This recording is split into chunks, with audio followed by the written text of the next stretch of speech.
Hola, mi nombre es Angélica Díaz, soy estudiante de la Universidad de Pamplona y hoy voy a explicar un mapa conceptual acerca de la democracia para mi clase Cívica y Constitución Virtual Grupo BP.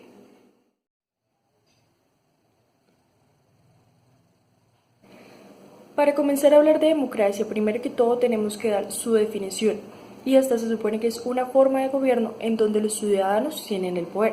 También es una organización donde pueden participar para dar sus opiniones y así alcanzar un bien común. Luego tenemos que esta nos ofrece cuatro cosas fundamentales: la igualdad de oportunidades, la oportunidad de decidir, el derecho al voto y la participación efectiva. Ahora encontramos las características de la democracia. En esta sabemos primero que es una forma de vida, que la democracia protege los derechos fundamentales de los ciudadanos, que también hace elecciones libres para que todos puedan votar. La democracia necesita de la oposición también. Sabemos que en una democracia hay tanto derechos como deberes y que ésta se rige por dos principios fundamentales, el de legalidad y el de la mayoría, que más adelante explicaremos. En este mapa conceptual encontramos rasgos de la democracia y encontramos 5 palabras claves. Entre ellas está el pluralismo. El pluralismo político es un principio ideológico que consiste en dividir las sociedades en diversos grupos sociales, con diversos enfoques, principios, características, viéndolo más de una forma positiva que de una forma negativa.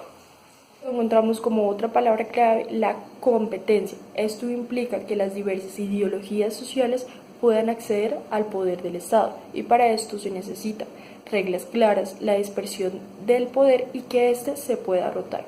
Es otra palabra que es las elecciones, y este es el mecanismo fundamental para garantizar el pluralismo y la legitimidad.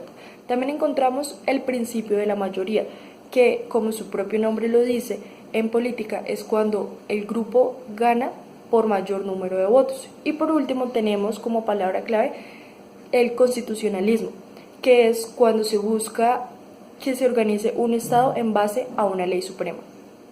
Para continuar hablando de democracia tenemos que mencionar dos tipos de esta: la democracia directa y la democracia representativa. En la democracia directa encontramos que los mismos ciudadanos son los que ejercen el poder en la política y que no necesitan de intermediarios para que ejerzan el poder público. Este tipo de democracia se da más en sociedades pequeñas, y un ejemplo que puedo acotar es que este tipo de democracia se daba en Grecia, en la democracia ateniense. Luego tenemos la democracia representativa. Como su mismo nombre lo dice, los ciudadanos escogen a aquellos representantes en el gobierno. Este tipo de democracia es la más común y es la que tenemos hoy en día en Colombia. La democracia se basa en un principio fundamental, que es que ésta nace para servir al pueblo. Con esta definición vamos a hablar de los derechos y las responsabilidades. Acá encontramos los derechos fundamentales, que estos son el derecho a la vida, el derecho a la libertad, el derecho a la libertad religiosa. En este implica que los ciudadanos puedan acceder a un culto, ya sea individual o grupal, o simplemente negarse a este.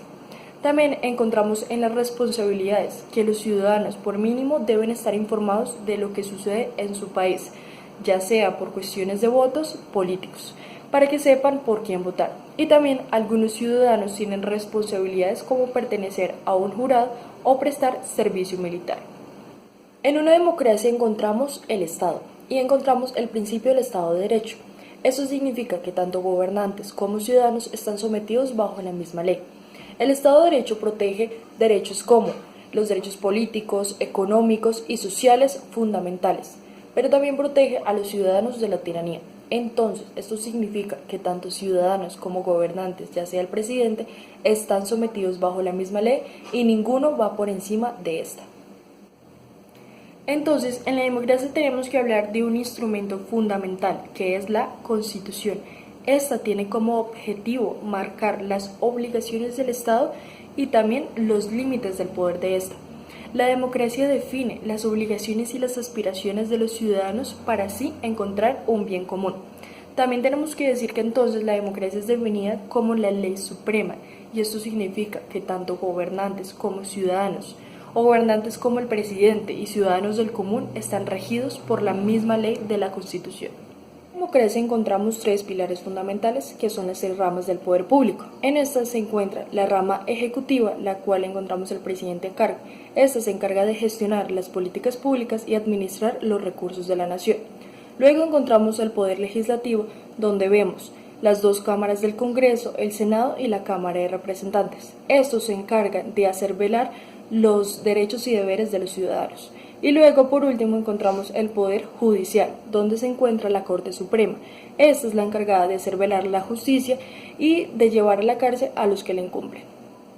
Y por último, pero no menos importante, en este mapa conceptual encontramos a los partidos políticos, y estos se entienden que son de interés público, con una personalidad jurídica y con un patrimonio único.